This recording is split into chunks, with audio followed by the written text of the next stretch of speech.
और सबसे पहले बात करेंगे पांचवें चरण में उतरी महिला ब्रिगेड। यूपी के पांचवें चरण की तैयारी हो गई है, लेकिन इस बार पांचवें चरण में महिला ब्रिगेड ने कमान संभाल ली है। और इस मैदानी जंग में किसी ने अपने को बहू कहकर जनता को रिझाने की कोशिश की, तो किसी ने खुद को बेटी बताकर अधिकार क्षेत्र की बात करती नजर आई। इस बार चुनावी मोर्चे में सपा संस्थापक मुलायम सिंह की बहू अपर्णा यादव मैदान में है और उनके साथ राज्यसभा सांसद जया बच्चन भी मैदान में है। वहीं दूसरी ओर अमेठी में केंद्रीय मंत्री स्मृति ईरानी ने खुद को बेटी कहकर अपने अधिकार क्षेत्र की बात करती नजर आई। गोरखपुर की बात करें तो आज बसपा सुप्रीमो मायावती भी सीएम के गढ़ में चुनावी जनसभा को संबोधित करने वाली। वहीं दूसरी ओर अगर महिला मोर्चा की बात की जाए तो कांग्रेस महासचिव प्रियंका गांधी कमान संभालने में लगी हुई हैं। कुल मिलाकर पांचवा चरण महिला ब्रिगेड के हवाले है।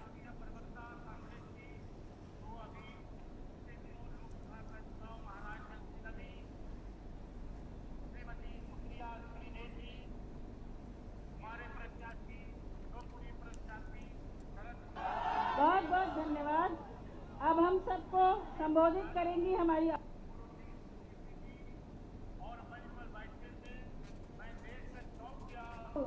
आदरणीय जया बच्चन जी। और मैं यूपी की बहू कह रही हूँ अपने आप को। और सीधे आपको ले चलते हैं अम्बेडकर नगर, जहां पर मुख्यमंत्री योगी आदित्यनाथ चुनावी सभा को संबोधित कर रहे हैं। क्या कुछ कह रहे सुन लेते हैं। But you paid a bomb to buy it.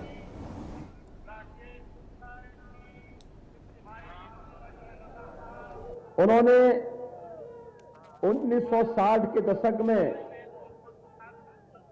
Uttar Pradesh के अंदर कई जनपदों में रामायण मेलों की शुरुआत की थी। लेकिन भाइयों बहनों, डॉक्टर लोहिया के वर्तमान के अनुयायी आज राम भक्तों पर गोली चलाते हैं। और भाइयों बहनों, उनके द्वारा राम भक्तों का अपमान किस रूप में किया जाता है,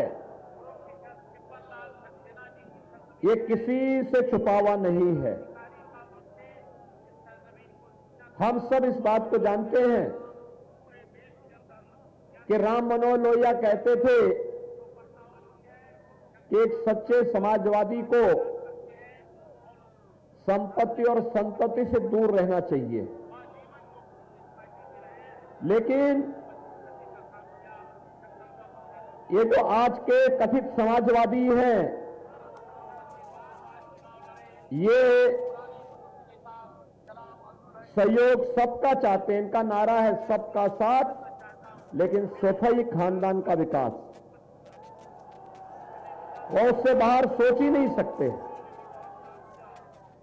सब कुछ उसी परिवार को मिलना चाहिए, बाकी किसी को नहीं मिलना चाहिए। और भाइयों बहनों, वही स्थिति उनके साथ में होती है।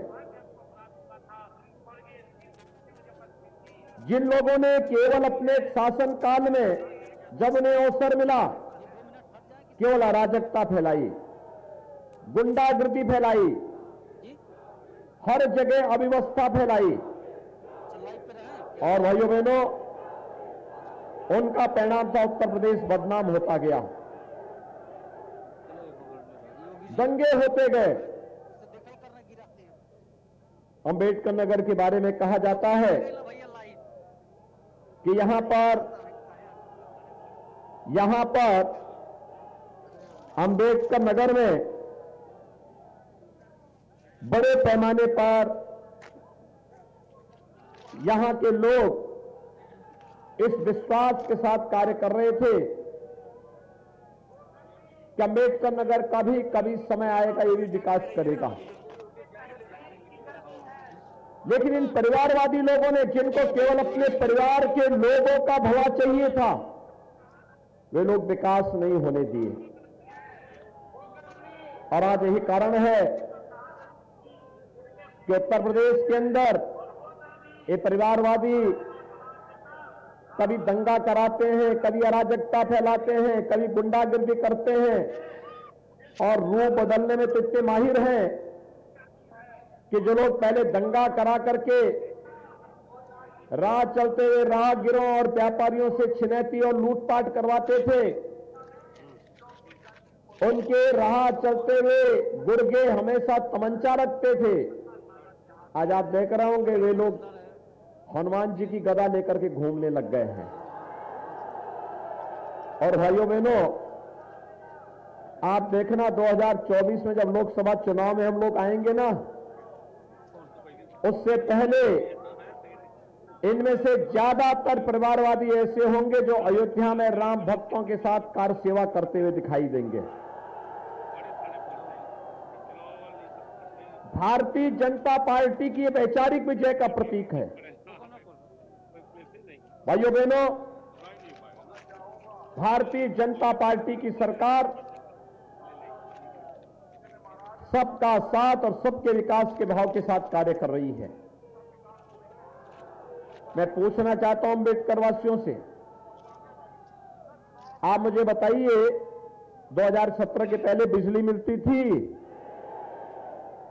आज तो मिलती होगी ना। कोई भेदभाव तो नहीं होता है। 2017 के पहले तो बिजली की भी यहां जाति और मजहब हुआ करता था। ईद और मुहर्रम में बिजली आती थी, होली और दीपावली में बिजली गायब हो जाती थी। सच कह रहे हैं ना भाइयों बहनों? आज की स्थिति क्या है? पूरे देश के अंदर पूरी दुनिया कोरोना महामारी का सामना कर रही है। फ्री में टेस्ट, फ्री में वैक्सीन, सबको वैक्सीन, फ्री में वैक्सीन। कितने लोगों ने वैक्सीन ले लिया है? आप सभी लोग वैक्सीन ले लिए? ये वैक्सीन कोरोना के खिलाफ देश की लड़ाई का प्रतीक है। वैक्सीन का पैसा तो नहीं लिया किसी ने, झूठ मत बोलना, सब फ्री में लगा है ना। अब याद करिए, अगर सपा बसपा की सरकार होती तो भाइयों। और अंबेडकर नगर से ये सीधी तस्वीरें दिखा रहे थे जहां पर मुख्यमंत्री योगी आदित्यनाथ चुनावी सभा को संबोधित कर रहे, साथ ही साथ उन्होंने विपक्ष पर जमकर निशाना साधा और सरकार की उपलब्धियां भी जनता को बताई। अब रुक करेंगे, आगे बढ़ेंगे हम। समाजवादी पार्टी की राज्यसभा सांसद जया बच्चन और सपा की पूर्व सांसद डिंपल यादव शुक्रवार को सपा प्रत्याशी पल्लवी पटेल के समर्थन में जनसभा के लिए सिराथू पहुंची। इस मौके पर उन्होंने सपा पर जातिवादी और परिवारवाद के आरोप का जवाब देते हुए सीएम योगी पर बड़ा हमला बोला। जया ने कहा कि यहाँ के सीएम ने तो परिवार त्याग दिया था, वे परिवार के बारे में क्या जानते हैं? वे क्या जानते हैं कि परिवार क्या होता है, बहू बेटियां क्या होती हैं? वे कहते हैं कि महिलाओं की सुरक्षा नहीं होती। ये सिर्फ झूठ बोलते हैं, ये लोग झूठ के सिवाय कुछ भी नहीं बोलते। मैं 15 साल सांसद में रही हूं और इन लोगों से झूठ के सिवाय कुछ नहीं कहा है। ये जब सत्ता में है और जब नहीं थे तब भी महिलाओं के लिए एक शब्द नहीं कहा। समाजवादी पार्टी की पूर्व सांसद डिंपल यादव और राज्यसभा सदस्य जया बच्चन भी उत्तर प्रदेश के विधानसभा चुनाव में उतर गई हैं। दोनों 25 को कौशाम्बी और 26 को जौनपुर में जनसभा को संबोधित करेंगी। सपा की ओर से जारी स्टार प्रचारकों की पहली सूची में ही पूर्व मुख्यमंत्री अखिलेश यादव की पत्नी व कन्नौज की पूर्व सांसद डिंपल यादव और राज्यसभा सदस्य जया बच्चन का नाम शामिल किया गया था। डिंपल यादव ने लखनऊ में रोड शो भी किया था और इसी तरह डिंपल यादव और राज्यसभा सदस्य जया बच्चन 26 को जौनपुर पहुंच रही हैं। यहाँ से जो मंत्री जी हैं फिलहाल जातिवाद करते हैं, परिवारवाद करते हैं। अरे ये भूल जाते हैं कि आपके जो मुख्यमंत्री हैं उन्होंने तो परिवार को त्याग दिया है। वो परिवार के बारे में क्या जानते हैं? वो क्या जानते हैं परिवार क्या होता है? वो क्या जानते हैं बहू बेटी क्या होती है? कहते हैं कि यहाँ औरतों की, महिलाओं की सुरक्षा नहीं है। झूठ, इन लोग झूठ के सिवाय और कुछ नहीं बोलते हैं। मैं आज 15 साल पार्लियामेंट में रही हूं, अभी भी हूं, और झूठ के सिवाय इन्होंने कुछ नहीं कहा। ये जब सत्ता में हैं और सत्ता में नहीं थे तब भी इन्होंने महिला सुरक्षा के लिए एक शब्द भी नहीं कहा। आज महिलाओं के लिए ये बातें करते हैं, कहते हैं उत्तर प्रदेश में महिलाओं की सुरक्षा नहीं है। इन लोग झूठ ढोंगी लोग हैं। हमारी आदरणीय जया बच्चन जी और मैं यूपी की बहू कह लूं अपने आप को। गुंडागर्दी की बात करते हैं समाजवादियों के लिए ये लोग कि नहीं करते? बताइए मंत्री जी पे कौन कौन से मुकदमे लगे हैं? ऐसी सरकार देखी है जिसने ऐसे मुख्यमंत्री जिसने अपने ही मुकदमे हटाए हो और उप मुख्यमंत्री जिन्होंने अपने ही मुकदमे हटाए हो? ऐसे कहीं पे हुआ है किसी भी प्रदेश में? जहाँ पे ऐसी संगीन धाराएं लगी है और वो मुख्यमंत्री बनने के बाद, उप मंत्री बनने के बाद अपने ही धाराएं और अपने ही मुकदमे हटाए हो। तो जो लोग दूसरों पे इल्जाम लगाते हैं वो पहले अपने गिरेबान में झांक के देख ले कि उनके क्या हाल है। और यहाँ पर आपने जया बच्चन और डिंपल यादव को सुना। जहां जया बच्चन ने खुद को बड़ी बहू करके संबोधित किया तो वहीं उन्होंने डिंपल यादव को छोटी बहू भी कहा। उसके बाद डिंपल यादव ने जब चुनावी जनसभा की शुरुआत की तो उन्होंने खुद को यूपी की बहू करार दिया। साथ ही साथ भाजपा सरकार पर जमकर हमला बोलती हुई नजर आई।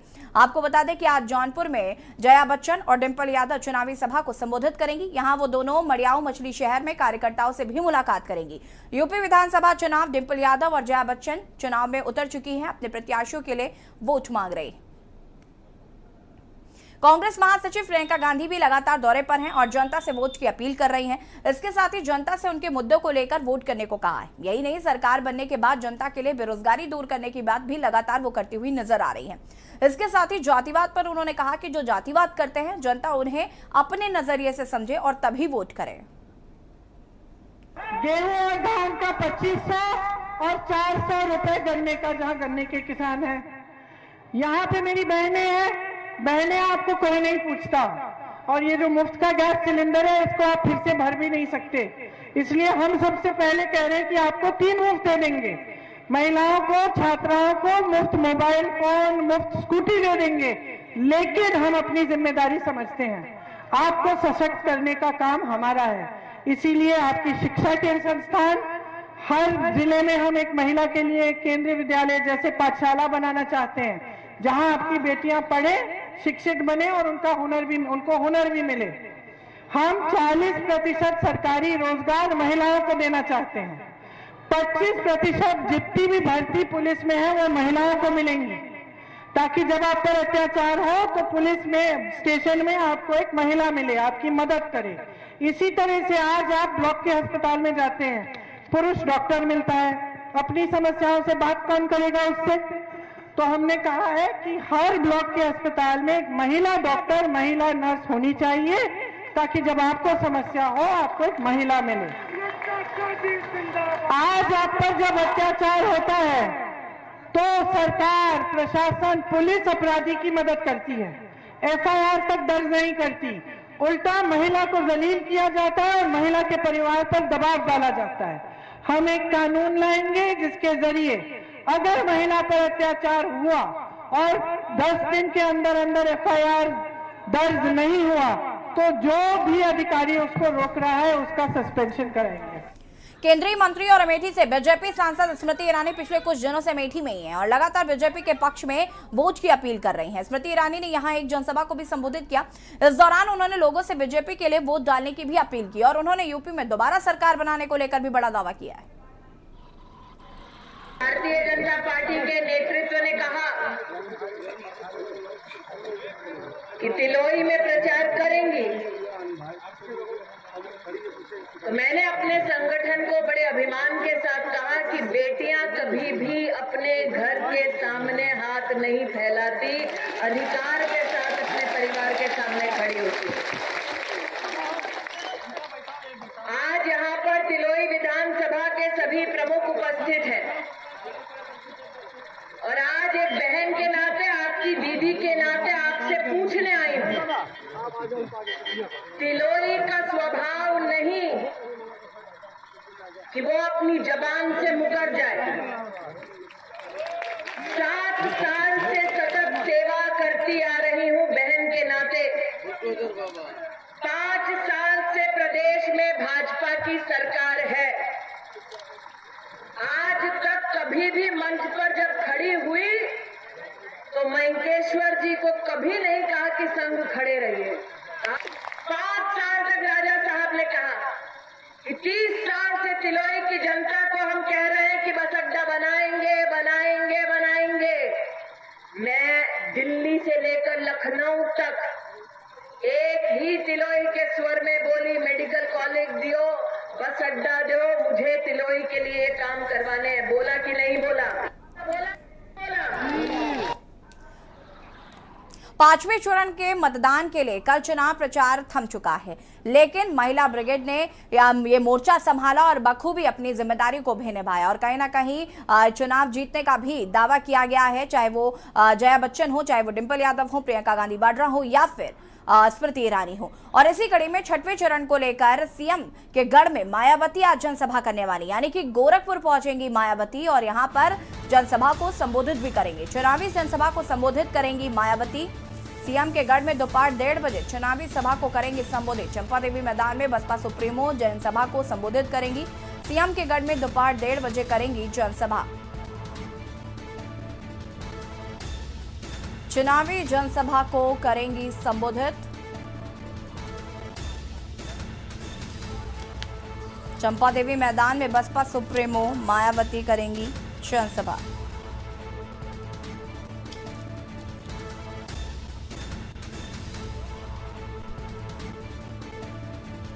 सीएम के गढ़ में मायावती करेंगी जनसभा।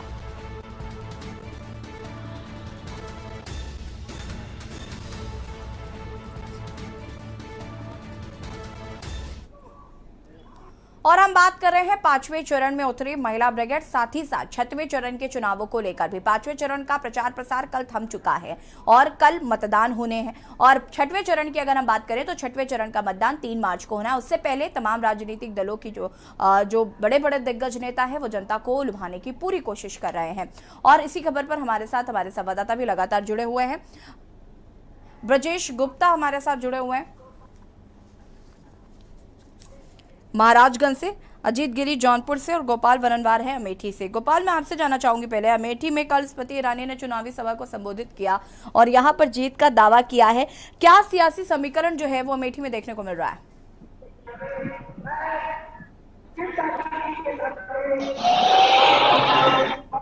जी हाँ, बिल्कुल। आपको बता दें, कल पांचवें चरण चुनाव प्रचार का जो विधि था वो बच चुका था, लेकिन कल से प्रचार प्रसार बंद कर दिया गया है। कल के डेट में अमेठी में दिग्गज नेताओं का जमावड़ा लगा था। एक तरफ स्मृति ईरानी और मनोज तिवारी थे, तो दूसरी तरफ राहुल गांधी और प्रियंका गांधी भी जनसभाओं को संबोधित कर रही थी। तो तिलोरी विधानसभा में जो स्मृति ईरानी जी का बयान था, वहां पर त्रिकोणीय मुकाबला कहा जा सकता है, क्योंकि सपा से प्रत्याशी है नईम गुजर जी और भाजपा से प्रत्याशी है पूर्व विधायक मैकेशरण सिंह जी और कांग्रेस से प्रत्याशी है पूर्व जिला अध्यक्ष प्रदीप सिंघल जी। जी गोपाल, वापस आते हैं आपके पास। ब्रजेश हमारे साथ लगातार बने हुए हैं। ब्रजेश, क्या कुछ माहौल देखने को मिल रहा है, क्या कुछ सियासी समीकरण देखने को मिल रहा है महाराजगंज में? आज तमाम दिग्गज जो हैं वो महाराजगंज का दौरा करने वाले हैं, चुनावी जनसभा को संबोधित करने वाले हैं और ऐसा मुझे लग रहा है कि आप किसी जनसभा स्थल पर ही मौजूद हैं इस वक्त। मैं आपको बता दूं कि इस समय मैं पनियरा विधानसभा के परतावल के पंचायत इंटर कॉलेज में मौजूद हूं। अभी थोड़ी ही देर में प्रियंका गांधी यहाँ इस पंचायत इंटर कॉलेज में पहुंचने वाली हैं। उसके बाद यहाँ जनसभा को संबोधित करेंगे। यहाँ से प्रियंका गांधी जो है फरेंदा विधानसभा में जाएंगी, जहां उनका रोड शो है। वहां रोड शो खत्म होने के बाद करीब 3 साढ़े 3 बजे उनका जो है सदर विधानसभा के मऊ पाकड़ चौराहे से लेकर सक्सेना चौराहे तक है। आपको बता दें कि महाराजगंज में आज 4 दिग्गज हैं। एक तरफ प्रियंका गांधी है तो दूसरी तरफ अखिलेश यादव हैं। वहीं भाजपा के 2 दिग्गज हैं। एक तरफ प्रदेश अध्यक्ष स्वतंत्र देव सिंह हैं तो दूसरी तरफ दिल्ली के प्रदेश अध्यक्ष मनोज तिवारी हैं। ये चारों दिग्गज जो है आज जिले में चुनावी जनसभा को संबोधित करेंगे। जी, अजीत गिरी हमारे साथ जौनपुर से जुड़े हुए हैं। अजीत, जौनपुर की अगर हम बात करें तो यहाँ पर भी आज कई दिग्गजों का तांता लगने वाला है, जिसमें डिंपल यादव, जया बच्चन का नाम भी शामिल है। क्या कुछ यहाँ पर माहौल देखने को मिल रहा है? जी, ऐसे मैं आपको बताना चाहूंगा कि जिस तरह आज 1:30 बजे हेलीपॉड, जो उनका पर्सनल हेलीपॉड है डिंपल यादव का, जया बच्चन जो मड़ियाहों में उतरेंगी, जो सुषमा पटेल के लिए लगातार जनता से मिलेंगी, संबोधित करेंगी, सभा को संबोधित करेंगी और काफी लहर देखने में, इस समय हम रास्ते में जा रहे हैं, देखने को भीड़ मिल रही है। बहुत बड़ा जनसैलाब उमड़ पड़ा है समाजवादी को वहां पर डिंपल यादव को देखने के लिए और दोनों जो अभिनेत्री आई हुई हैं उनको देखने के लिए, जया बच्चन को, और वहां से संबोधित जनता को संबोधित करने के बाद मछली साहब निकल जाएंगी नारायणी सुनकर, जो प्रत्याशी हैं उनको जिताने के लिए लगातार जनता को संबोधित करेंगी। लेकिन कहीं ना कहीं जो समाजवादी पार्टी के ये 2 महिलाएं जो जनपद जौनपुर में आ रही है, बहुत बड़ा संदेश देने का काम कर रहे हैं। जिस हिसाब से लोग दूर दूर से लोग इन लोगों को देखने के लिए जा रहे हैं, हालांकि ये 2 विधानसभा में संबोधित करेगी जनता को, लेकिन सबसे बड़ी बात है कि पूरी जौनपुर की जनता पूरा हुजूम जन सैलाब जमट पड़ गया है मतलब उनको देखने के लिए, हमारे डिम्पल यादव को और इन दोनों लोगों को। जी अजीत, वापस आएंगे आपके पास। गोपाल लगातार हमारे साथ बने हुए हैं। गोपाल, यहाँ का सियासी समीकरण क्या देखने को मिल रहा है? जनता क्या चाहती है? किन मुद्दों पर यहाँ पर जनता अपना प्रतिनिधि चुनना चाहती है? जी हाँ, बिल्कुल। इस बार चुनाव यहाँ पे टफ है, यहाँ त्रिकोणीय मुकाबला है और इस बार समीकरण कुछ बदलाव यहाँ की जनता चाहती है। जैसे कि तिलवी विधानसभा से मयंकेश्वर सिंह जी भाजपा से विधायक रह चुके हैं और इस बार भी प्रत्याशी बनाए गए हैं, तो वही प्रदीप सिंघल कांग्रेस के प्रत्याशी बनाए गए हैं और नईन गुर्जर जी यहाँ पे सपा से प्रत्याशी बनाए गए हैं। तो बात करें हम अमेठी विधानसभा की, तो अमेठी विधानसभा में पूर्व में यहाँ के राज परिवार से महारानी गरिमा सिंह को टिकट मिला था, जो कि यहाँ से जीतकर सदन गई थी और इस बार संजय सिंह को खुद टिकट मिला है। और दूसरे त्रिकोणीय मुकाबला यहाँ पे भी कहा जा सकता है, क्योंकि संजय सिंह भाजपा से प्रत्याशी बनाए गए हैं, कांग्रेस से आशीष शुक्ला टिकट पाए हैं और वो प्रत्याशी बनाए गए हैं और सपा से पूर्व मंत्री गायत्री प्रसाद प्रजापति की पत्नी महाराजी देवी को टिकट देकर यहाँ पे इनको प्रत्याशी बनाया गया है। जी ब्रजेश, मैं आपसे जानना चाहती हूँ कि महाराजगंज में क्या कुछ मुद्दे हैं जिन पर जनता बात करना चाहती है? जी मैं आपको बता दूं कि प्रियंका गांधी की रैली में अभी जो यहाँ स्थानीय लोग हैं वो गैस सिलेंडर का पोस्टर बैनर लेके आए हैं। उनका मेन मुद्दा है महंगाई। महंगाई काफी चरम पर है। हालांकि आप खुद समझ सकती हैं कि यहाँ डीजल, पेट्रोल और तमाम चीजों के दाम कितने बढ़े हुए हैं। उसको लेके जनता इस बार महंगाई के मुद्दे पर लेकर इस बार वोट करेगी। हालांकि महाराजगंज की बात करें तो महाराजगंज 5 विधानसभा सीटें हैं। 2017 में 4 सीटें भाजपा के खाते में गई थी, 1 सीटें निर्दल उम्मीदवार अमन मणि त्रिपाठी के खाते में गई थी। महाराजगंज में जो 5 विधानसभा है, जिस भी पार्टी की लहर होती है उस पार्टी में ज्यादा सीटें निकलती है। जी यस। अजीत, आपसे जानना चाहती हूँ मैं कि जौनपुर के क्या कुछ मुद्दे हैं जिन पर जनता बात करना चाहती है, जिन पर बात नहीं हुई, या जो चुनावी वादे किए गए होंगे 2017 में क्या वो पूरे नहीं हुए? जी ऐसे बहुत सही सवाल आपने किया है कि जैसा मैं आपको बता दूं कि जौनपुर में इस बार रहेगा रोजगार और महंगाई, ये 2 मुद्दे मेन रहेंगे। जिस तरह से शोषण हो रहे हैं, जिस तरह से महंगाई का अत्याचार बढ़ रहा है, जिस तरह से वैकेंसी नहीं निकल रही, युवा परेशान है, चाहे कोई भी भर्ती की देख लो, जिस तरह से पेपर लीक हो जा रहा है, तो ये तमाम मुद्दे इस बार रहेंगे। इस वजह से यहाँ जौनपुर की जनता इस बार भी बदलाव लाने के पूरा मूड में है और इन्होंने क्या रखा, अगर सरकार हमारी, क्योंकि इस बार जो देश है युवाओं से चलता है, अगर युवाओं को जब रोजगार नहीं मिलेगा, नौकरी नहीं मिलेगी तो युवा बेरोजगार हो जाएंगे, जिसकी वजह से इस बार युवाओं ने जिस तरह से समाजवादी पार्टी में युवाओं का जनसैलाब देखने को मिल रहा है, तो कहीं ना कहीं जनपद जौनपुर में बदलाव देखने को मिलेगा। 9 विधानसभा की सीटें हैं, 9 में से भाजपा का खाता अगर 3 या 4 में खुल जाए, ये बहुत बड़ी बात है। जिस तरह से चाहे वो किसी भी जाति का लोग, इस बार जाति नहीं देख रहे हैं, इस बार आदमी अपने मुख्यमंत्री को न देखकर इस बार अपने जो विधानसभा का विधायक जो चुना जाएगा उसे देख रहे हैं। क्योंकि पहले ये होता था कि लहर चल रही, मोदी लहर, योगी लहर, लेकिन इस बार ऐसी कोई लहर नहीं है। इस बार स्थानीय जो विधायक होगा, जो मुद्दे उठाएगा, जो गांव का, जो नगर का जो विकास करेगा, जो मुद्दे रहेंगे उन पे जो खरा उतरेगा, इस बार जो युवा है, जो महिलाएं हैं, इस बार सही चयन करेंगी। इस बार मुख्यमंत्री का चेहरा न देखकर अच्छा प्रतिनिधि लोग चुनेंगे। अजीत, जितने भी विधानसभाएं हैं यहाँ पर, हम अगर उन विधानसभाओं की बात करें तो क्या उन्हीं लोगों को भाजपा से टिकट मिला है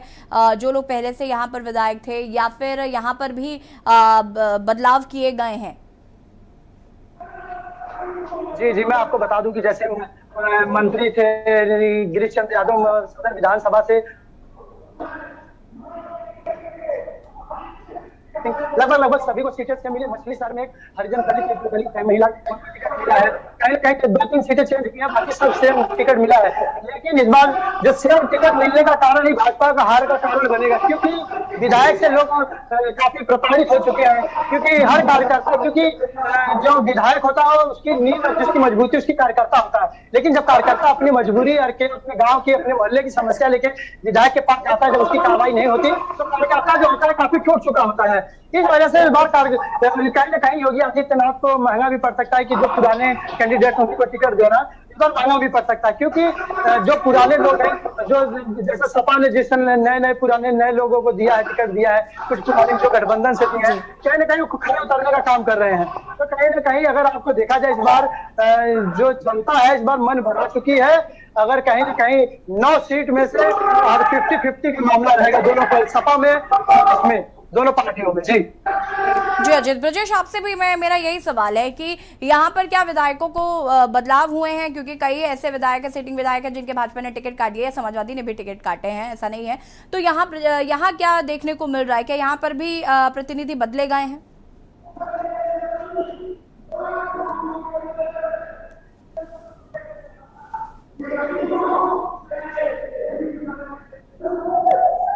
जी एक बार फिर से क्वेश्चन करिए। ब्रजेश, मेरा सवाल भी यही है कि क्या यहाँ पर भी भाजपा ने क्या सिटिंग विधायकों की टिकट काटे हैं या उन्हीं को टिकट दिया है जो यहाँ पर पहले से विधायक थे? जी आपको बता दें कि महाराजगंज में जो 4 विधानसभा सीटें थी भाजपा के कब्जे में गई थी, वहां चारों विधानसभा पे भाजपा ने वही उम्मीदवार उतारा है। हालांकि जो 99वां सबसे हार्ड सीट है, 99वां विधानसभा, वहां से भाजपा से समर्थित गठबंधन से ऋषि त्रिपाठी को उतारा है। हालांकि जो 4 सीट की बात करें तो भाजपा ने वही सीट उतारा है। हालांकि जो भाजपा के विधायक थे उनका काफी विरोध भी हुआ। जी यसी ब्रजेश, बहुत बहुत शुक्रिया आप दोनों का तमाम जानकारी साझा करने के लिए। और यहाँ पर हम बात कर रहे हैं 5वें चरण में उतरी महिला ब्रिगेड। आपको बता दें कि 5वें चरण का प्रचार प्रसार खत्म हो चुका है, 6वें चरण का प्रचार प्रसार शुरू हो चुका है। और आपको बता दें कि 5वें चरण के मतदान 27 फरवरी यानी कि कल होने हैं। साथ ही साथ 6वें चरण के अगर मतदान की बात करें तो वो 3 मार्च को होनी है। फिलहाल हमारी खास पेशकश में इतना ही। देखते रहिए न्यूज़ इंडिया। नमस्कार।